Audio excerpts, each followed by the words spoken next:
Bonsoir les filles.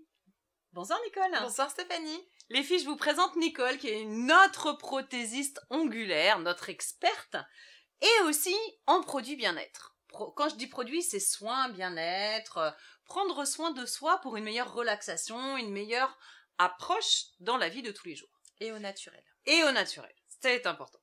Alors moi, j'ai une question de Alice qui a 21 ans. Alice, elle a entendu parler des bains japonais. Qu'est-ce que c'est qu'un bain japonais?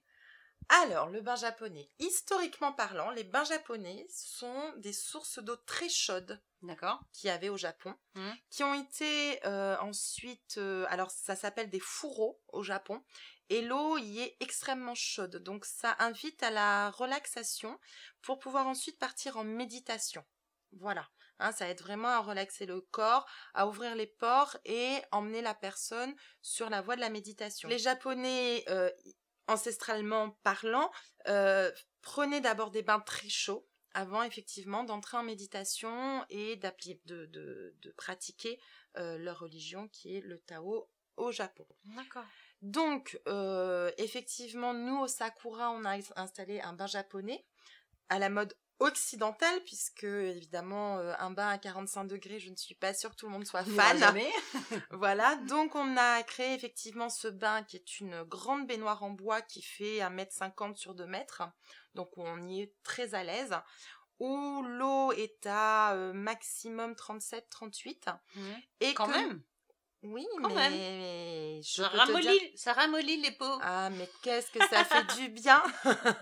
Et en fait, ce bain, aujourd'hui, nous, on l'agrémente à l'Institut avec soit du sel d'Epsom pour les gens qui peuvent avoir des problèmes de peau, soit du sel de la mer morte pour essayer de créer un petit peu ce côté lévitation, soit du sel de l'Himalaya pour les gens très fatigués qui permettent la reminéralisation de la peau et qui permettent effectivement de transférer grâce au pores tous ces minéraux contenus dans le sel de l'Himalaya qui est vraiment un sel qui est très riche au niveau de la peau. Voilà. Donc nous, on le phytothérapise comme ça. Parfois, on l'agrémente avec des hydrolats de fleurs comme des hydrolats de lavande, des hydrolats d'ylang-ylang, pour éviter tout ce qui est allergie, parce que tu comprends bien que les huiles essentielles, ça peut arriver, n'étant pas aromathérapeute, on ne peut pas les utiliser au tout venant, ne connaissant pas le patrimoine santé de la personne. Bien sûr. Et l'hydrolat de lavande et l'hydrolat d'ylang-ylang restent des eaux florales qui sont très relaxantes et très déstressantes. Ça dure combien de temps un bain japonais? Comme un bain à la maison.